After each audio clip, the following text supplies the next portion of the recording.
大家好，我是云飞。前段时间我是首发充了咱们的这个玄界 O1的芯片，咱们这个小米15S Pro 啊。然后咱们今天是凑齐了小米15、小米15S Pro， 然后还有我的小米15 Ultra， 这3部手机都是小米15系列里面的，就差一个小米15 Pro 了啊。但那个我没有买，所以咱们就今天把它们都放在一起，然后一起来看一下他们的这个拍照水平、拍照的一个效果，来给大家一个比较直观的对比，看看他们之间的一个影像的差距。因为也有蛮多粉丝在后台问我嘛，就是说这个15S Pro 它用起来到底怎么样，然后希望我从这个摄影师的角度来给大家分享一下。那咱们今天这期视频就围绕着它来和这2个老大哥和15一起来对比一下。那咱们这就开始。这里再补充一点啊，因为我们日常使用手机大部分都是直接用这个原生的模式，就不会去专门的去调这个专业，所以我们也是直接就使用咱们这个拍照的全自动档案，然后就用徕卡经典来看一看它们之间的一个区别，还有成像的一个区别。那么现在真的是正式开始。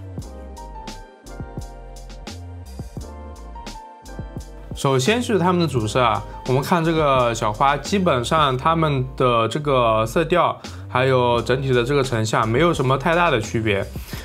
其中15和15 Ultra 它可能会比较像一点，然后15S Pro 它会稍微暖一丢丢，就这么一点点小区别啊。然后我们继续看下一张。那这张照片的话，我们就可以看到小米15 Ultra 它的这个影调或者说它的这个对比了，我们可以很明显的看到它这个光线的感觉是更强的，而小米15其次，小米15S Pro 最后它把这个水泥的颜色拍的是比较的黄，然后整体的色温也是有点黄。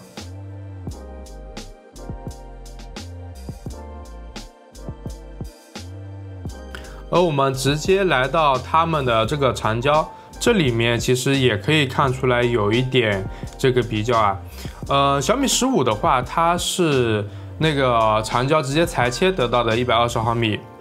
而15S Pro 和15 Ultra 它是直接原生的这个长焦啊。而小米15S Pro 和小米15 Ultra 的话，它是原生的超长焦。然后我们可以看到它们的一个区别，首先15和15 Ultra 它这个成像肯定是接近我们肉眼的观感的，而15S Pro 整体的色调它会更暗一点啊。所以说15S Pro 在这一块它其实目前来说，我个人感觉它调的还没有那么好。然后我们再来到它的主摄，这3个其实区别不大。然后再来到它们的这个 2.6 倍，其中小米15S Pro 的话，我是直接用2倍直接凑近了去拍的啊。这里其实就能够看出来一点点小的问题啊，就是15S Pro 它的这个绿色的饱和度，或者说绿色的这个颜色倾向，它会更加偏青色一点点。这个大家在后面可以看到非常非常多这种类似的倾向，而且比这个还要明显很多。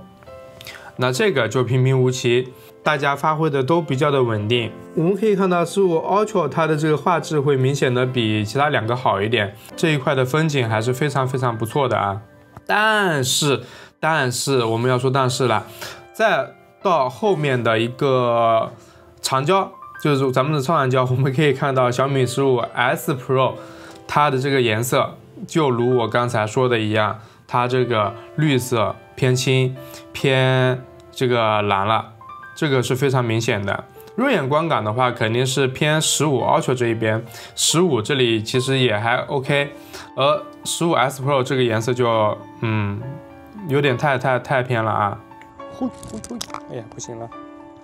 哎呦不行了，对。然后我们也直接拍摄了人，这个对比应该会更明显一点，就是这个草的颜色，不仅现场啊，我们直接在后面看到它这个颜色也是有问题的。那我再用人像拍摄了一个，这都是他们3倍左右的一个人像，然后大家可以看一下这个颜色的区别。除了草的颜色，这个人物的处理，小米15S Pro 目前来说还是有一些问题的。好，我们可以看到，这是小米15S Pro、15 Ultra， 我们可以明显的看到15S Pro 它对于绿色的话，它会有一点点处理上会有一点点问题。我现在在屏幕上肉眼看，它是偏青偏这个蓝的那一块啊，然后人脸的话，它处理的也没有那么的好，而且这不止一张照片会有这个问题啊。我们可以看一下，同样也是一个这样的绿色的场景，这边的就是15这边的就是15S Pro， 它这个绿色还是会有一点这种倾向啊，都是一样的。所以目前来说，系统上我们用起来可能会一样，但是实际用起来可能又会不一样。我们接着来看这个房子，这个的话，其实整体来看，我们可以看得出来，15S Pro 前面这一块，这个接杆还是啥东西，有点糊啊，它整体是感觉是有点糊的，或者说它的这个锐度没有拉那么高。然后我们放大来看的话，其实它们在屋顶那一块，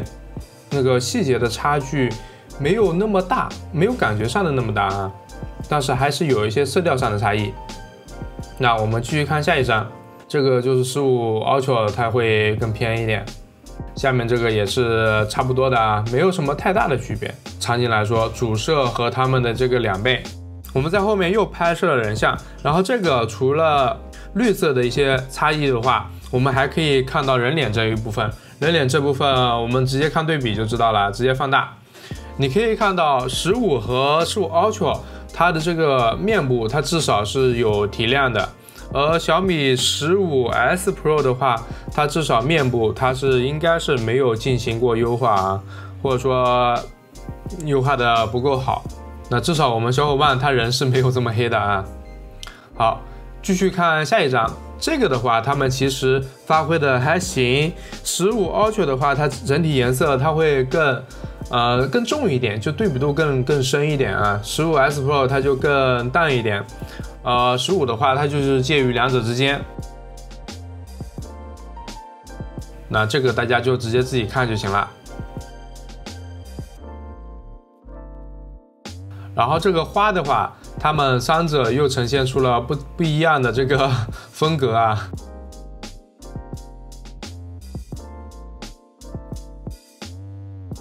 好，我们现在是简单对比了一下小米15S Pro 和15 Ultra， 还有15。在这个阶段里面，我在这一个场景里面啊，我是看到它对于绿色的还原还是有点小问题的，就是它既不是人眼的那种绿色，也不是还原的那种绿色啊，它而且调的这个倾向也有点小问题，这个我感觉后续还是需要再继续优化优化。那么当然，我在后面也还是拍摄了大量的照片，那我们就一起来看一下它们在细节上有没有差别呢？首先这张照片它们在色调上其实没有什么太大的差别，就基本上一些细微的差别。然后我们放大来看，我个人感觉啊，它还是比较符合他们的一个定位的，15S Pro， 然后15 Ultra。那我们继续看下一张，这个小奶牛。小奶牛的话，它其实还是一个光感上的差别吧。15S Pro 的这个光感会更亮一点，它在于夜晚的时候，它可能会把这个色调调得更亮一点。你们看这个放大的图，你们也可以看得到，它这个感觉就确实是这样。就15S Pro 是里面最亮的。然后我们看这个向日葵，你也可以看得出来，它这张15S Pro 还是这3个里面最亮的，所以它的这个调色的倾向可能会更加偏向于没有那么重的影调，然后它会把这个亮度稍微优先一点，至少目前的这个调色状况是这样的啊。然后我们继续看下一张，这个的话，它15S Pro 和 Ultra 还有这个15的话，它其实区别就不大了，就挺好的啊。那我们看到下一张，这个其实又还是那个草的颜色，就还是会一点点那个绿，但是这个绿在这里就还可以，还行，有点那个调色的那个味道。那向日葵放大之后也会有一点点颜色的不一样啊，色调的一个倾向。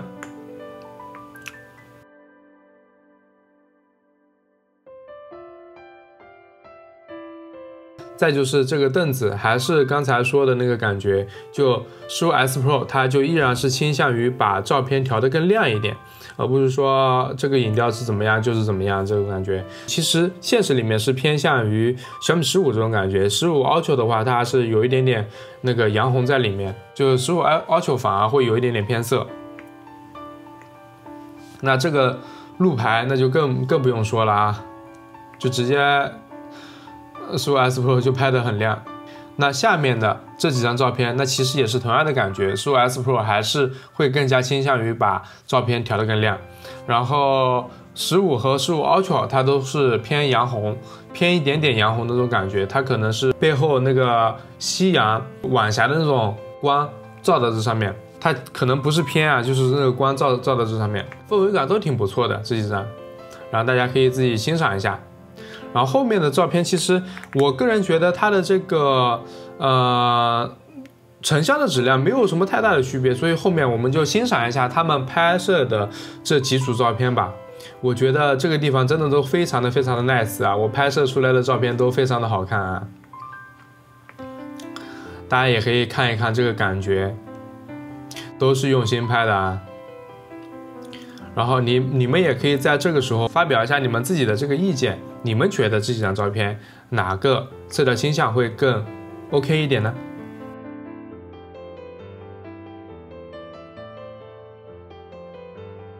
上面我们都是傍晚拍的，那我们都知道，手机肯定是在阳光下拍摄才能展示出它最强大的一个性能。那么我们又挑了一天白天，给大家展示一下户外他们拍摄的一个差别。首先就是咱们这个小荷叶，它这个其实区别不大，3款相机都发挥出了它们极强的一个威力。我们放大来看，这个细节的话，我个人还是更喜欢15 Ultra 啊，然后15 S Pro 它表现也是非常不错。那我们继续看下一张，这个东西小时候很常见啊，但是我忘记这个东西叫什么名字了，你们有知道的不？然后放大来看，这个细节也是非常的不错。整体来说的话，颜色肯定是15 Ultra 它会更准一些。那么这个是小麦，然后大家看一下15 S Pro 它还是会偏一点点暖色，然后偏一点点绿。放大大家可以看一下。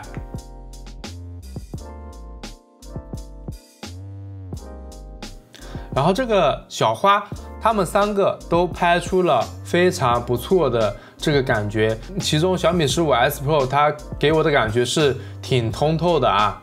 就整体它会更亮一点，和傍晚的那个感觉是一样的。而其他2个15和15 Ultra 它这个感觉也是非常不错，15 Ultra 它的这个绿色它会更接近于现实这种感觉，而15的话它这个花朵表现也还可以。然后放大来看，来你会更喜欢哪一个呢？至于细节上嘛，他们都差不多啊。户外这种小餐厅，然后大家也可以看一下它们颜色的倾向。这里面，我们可以看到15 S Pro 它的颜色会有一点点带绿啊，不知道你们能不能看得出来？我这个屏幕上看，它是有一点点带绿，就是颜色里面会有一点点绿。然后15和15 Ultra 它的颜色是带一点点洋红，平衡的最好的肯定是15 Ultra。然后放大来看，大家看这个细节，那区别的话，那肯定是因为15的话，它这个是直接裁切得到的，15 S Pro 和15 Ultra 的话，它是物理镜头，但是这个15 S Pro 的它这个镜头好像感觉会比15 Ultra 更好啊。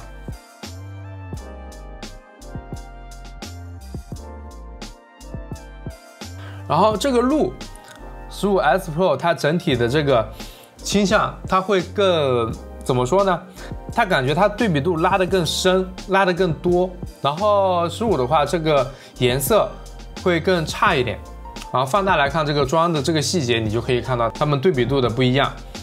然后我们继续换下一个场景，这个场景的话，它们3者表现都还非常不错的。然后放大来看，黄色的还原也都是差不多。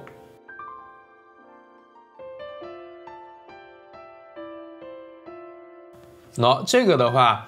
这个薄荷的场景，我觉得15S Pro 它会更讨喜一点，其次是15 Ultra， 然后是15，因为是在白天，而且是在建筑，我这回是把它的超广角也给加进去了，然后大家可以看一下区别。米的超广角都差不多啊，没有什么太多可说的，就是15的它会更差一点而已。那这些就直接看这个成片吧，它还是会有一些颜色的倾向。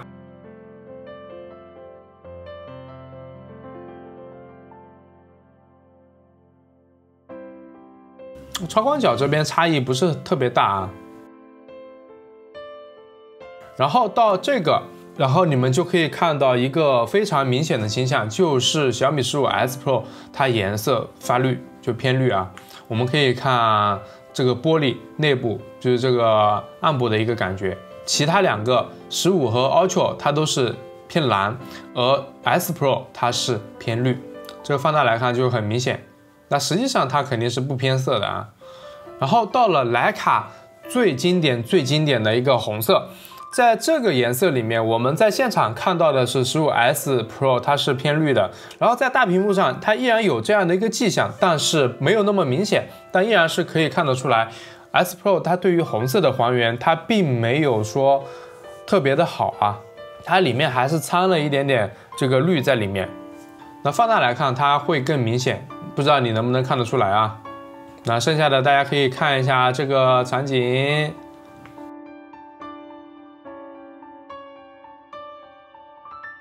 那么刚才我们在户外对比了他们拍摄这个绿色场景的一个情况，那么现在我们来到一个城市里面，然后我们来看看拍摄城市一些我们常见的场景，还有一些室内的场景，它是一个怎样的表现。那我们开始。那我们接着来看它的一个超广角，这个的话感觉还是15S Pro 它那个房子那边它会偏一点点绿啊，然后放大来看的话，它们这个整个高光的这个颜色倾向也不太一样。15 Ultra 它是最正的啊。然后这个我们可以集中看路牌那个严管路段，它们三个的颜色也都呈现了不一样的这个倾向。这个小场景，15 Ultra 它是严重的偏洋红，然后15的话它是正常的。而15S Pro 它是偏绿的，放大来看这个墙你就明白了啊。然后再往里的话，就是更加偏向于夜景的一个表现，因为商场内部它都是一个灯光的场景啦。这个就是 S Pro 和 Ultra 它的颜色是正的，然后15的话它就差一点啦。然后大家也可以借此来看一下这个夜景。那放大来看这个字。反正画质，我个人觉得他们应该都没有什么变化，主要就是一个色调，然后还有对于一些物体这个清晰度的一个还原。你看这个毛绒玩具，它们其实就会有一些差别。这三个里面，我还是能看出来15S Pro 它是偏绿的。那这个毛绒玩具大家应该能看得出来，15 Ultra 它是给我的感觉是最柔和的，然后其次是15，然后15S Pro 能够看到它里面有一点点绿啊，有一点点黄，这个应该是比较明显的。那再就是我们的这个香水，这个场景应该都是非常漂亮的啊，主要就是一些颜色倾向。然后放大来看的话，它们的细节真的没什么差别，这里大家就直接看吧。这个音箱我是没有想到，他们三个都给了我完全不一样的这个色调，这个都不知道怎么评了。所以我个人觉得，如果你想要拍摄出符合你自己内心的那这个感觉的话，你还是有必要学一学这个专业模式。专业模式你自己想调成什么样就可以调成什么样。然后这个积木的话，它反正15S Pro 它是有一点点这个偏白啊，然后这个场景它们也会有一些区别。这个你会更喜欢哪一个呢？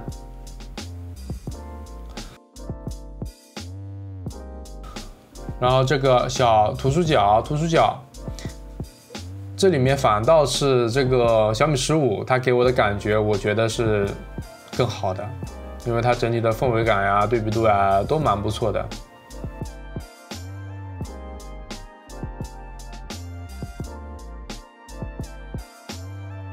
再就是它们的管角，这张其实15S Pro 它那个会更还原一点啊。15和15 Ultra 的话，它就是有点，没有控制的那么好，整体的那个色调。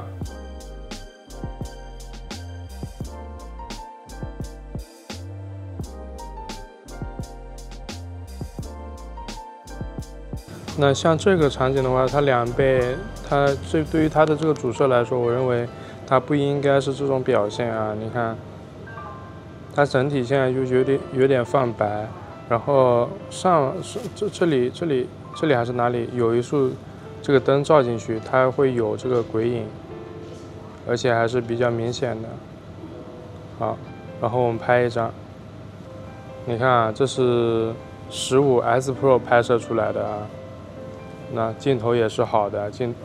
这边也是没有灰尘的。然后我们拿我们的15，同样角度拍，好，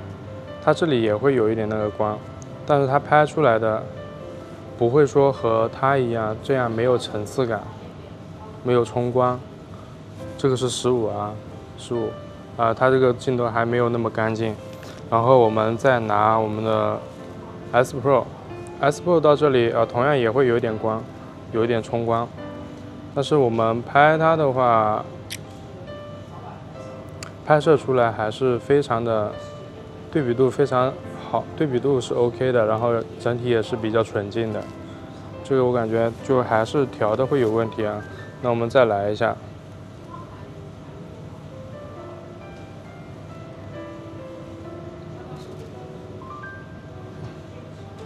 它就是这样子。我们再换一个角度啊，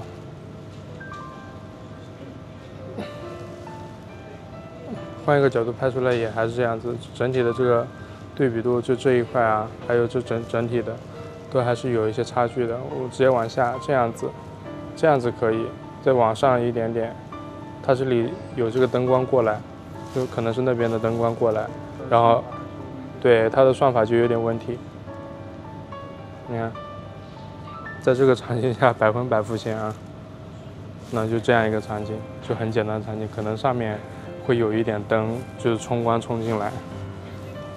OK， 好，我们现在准备好了咱们这个架子啊，这是15S Pro， 这是15 Ultra， 这是15。那我们依次点开来啊，它们都是有这个0.6倍到5倍左右的一个变焦。这是15S Pro， 这是15 Ultra， 然后这是我们的小米15。那先试一下它的变焦。好，我先把它们都点到0.6倍。那 OK 都是没有问题的，2倍、2倍、2倍，好，也都是没有问题的。我这里走远一点啊。好。然后2.6倍、3倍、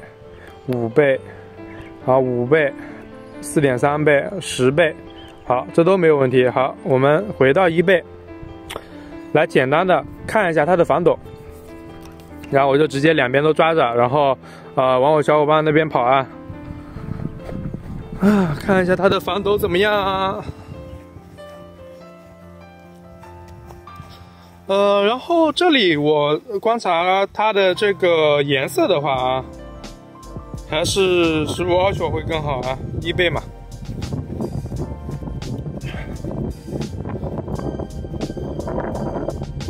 好，看看，哎，刚才15S Pro 这个曝光跳了一下，不知道啥情况啊。好。然后，哎，15S Pro 又跳了一下曝光，我再试一下，看看能不能试出来啊。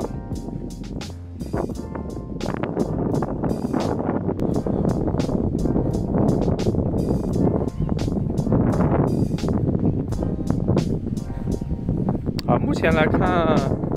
只能说这个系统看似没有问题，实则不一定没有问题。好，然后到人脸这部分，好，这是15S Pro 的，然后这是15 Ultra 的，然后这是我们的小米15，拉远一点点，那基本上就是这么个表现。因为现在是傍晚的一个时间嘛，所以它整体的 ISO 可能会拉得更高一点。现在我从肉眼看的话，老实说，是15S Pro 的颜色好像会更好一丢丢，但我不清楚在电脑上看它是一个什么场景啊。好，我们现在切换到它们的第二个焦段。那小米15是 2.6 倍，然后咱们这个15 Ultra 它是3倍，然后它这个 S Pro 的话它是5倍，那有点它们的焦段不一样嘛。然后我们可以看一下它焦段的一个舒服程度啊。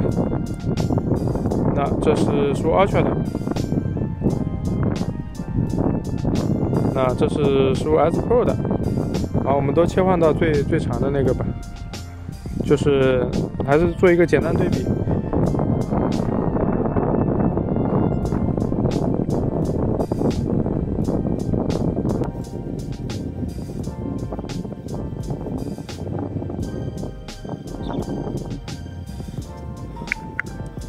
我们确实可以明显的看得出来，这个颜色不大一样啊。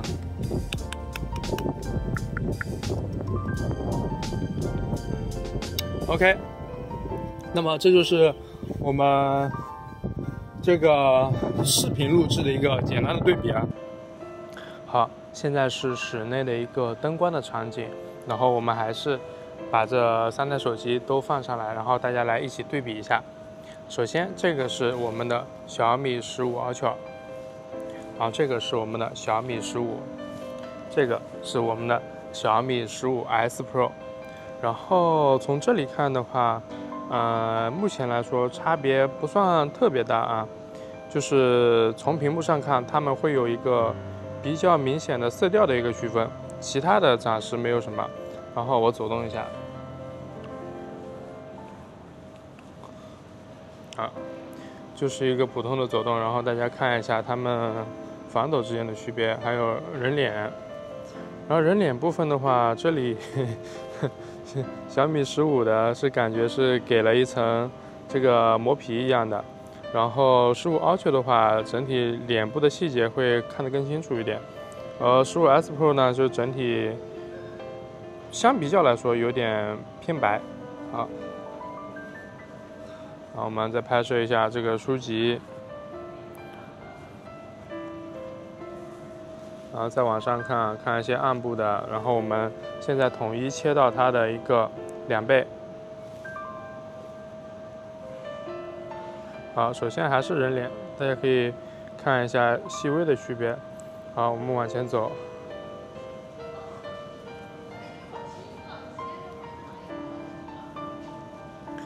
那暗光场景0.6倍，0.6倍，0.6倍。好。在0.6倍下，明显是只有小米15 Ultra 和这个15S Pro 稍微，都不行，就小米15 Ultra 稍微好一点啊。因为不管是看人脸还是看这个书籍，都有点，其他的2个都有点发虚的感觉。小米15S Pro 也是发虚的啊。那好，然后切到他们的长焦，那这里我们先切到它的2.6倍吧，照顾一下我们的小米15。那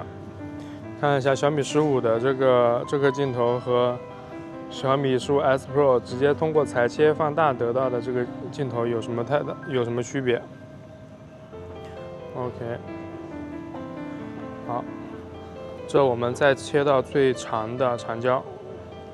小米15 Ultra 是4.3，然后15的话就是2.6放大的，然后 S Pro 的话就是原生的5倍啊。好，好，这个就不一定能对到同一个地方了。大家看一下这个区别。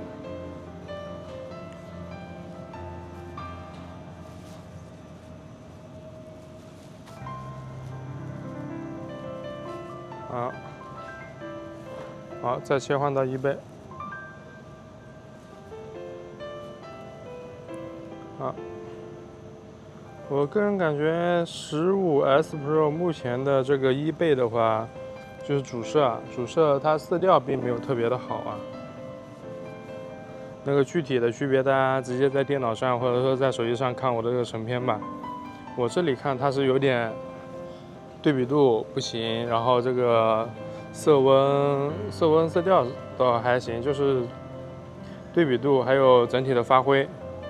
它会有一点 OK。好，我这几天是比较详细的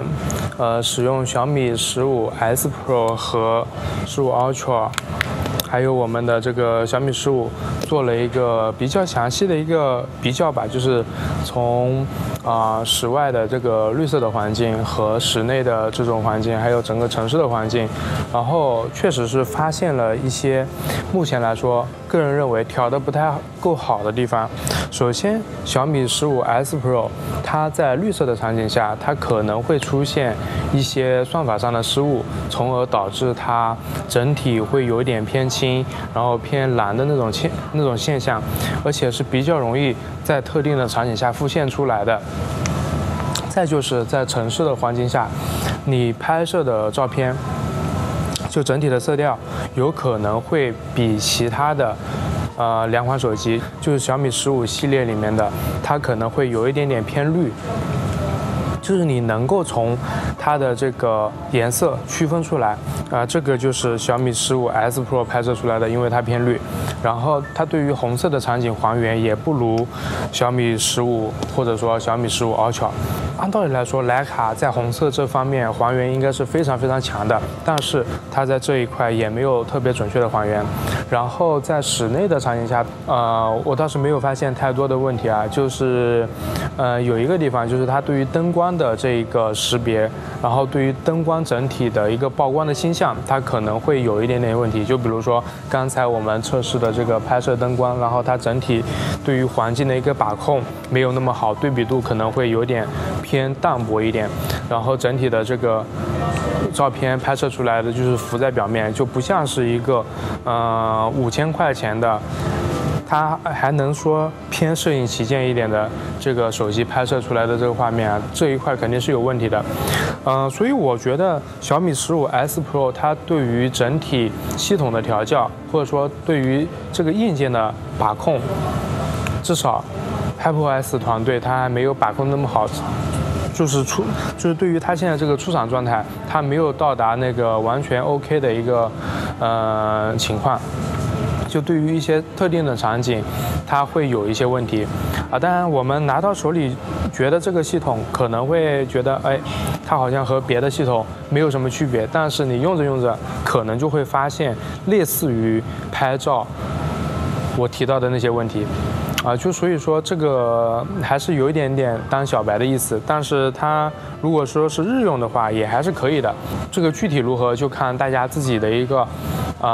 看法了。然后我这些观点都是基于直接在现场得出的一个结论我现在并没有说在电脑上放大去看它的一些细节，去看它一些比较，我是基于这块屏幕还有它整体这个成像一个对比来得出的结论，可能会和我们在大屏幕上看到的有一些差别然后这个具体的就看我这个大屏的一个分析，那我们在后面还会做一个简单的小小的总结。那我们这个在户外的阶段就到这里就结束了。整个体验下来，小米15S Pro 在影像方面的也就确实还有很多路要走，比如绿色的准确度，比如视频的曝光策略，但更多的时候它的发挥是出色的。玄界 O1 这个芯片发布就有这样的表现，我个人是觉得还可以。那这个是我们这期视频的3个手机的一个系统版本，你想买它的话，你就得接受目前的这些小问题，或者你可以晚点再买，毕竟冲首发享受到的就是边用边升级嘛，慢慢的就等它优化，咱也不再挑刺，就是想知道15S Pro 在15系列里面是一个咋样的表现。那么实际测试下来，你可以给它打个几分呢？那咱也是跑了好多个地方给大家拍摄样片，也是满足了我的一个好奇心。如果你们需要的话，我也可以放一些照片给大家下载查阅对比。大家看过瘾了，可以来点个赞、收藏支持一下呀，这就是对我最大的鼓励。然后买了的用户也可以来评论区说说你们的使用感受，我晚点应该还会出它的一个详细的测评，你们的反馈说不定下次就上电视了。那么这就是这次的一个影像分享，希望这个小小的对比可以帮助大家，让你更了解这个手机。最后，如果有什么想我测的产品，也欢迎留言。我是云飞，那么记得点赞、收藏，那咱们下期视频再见。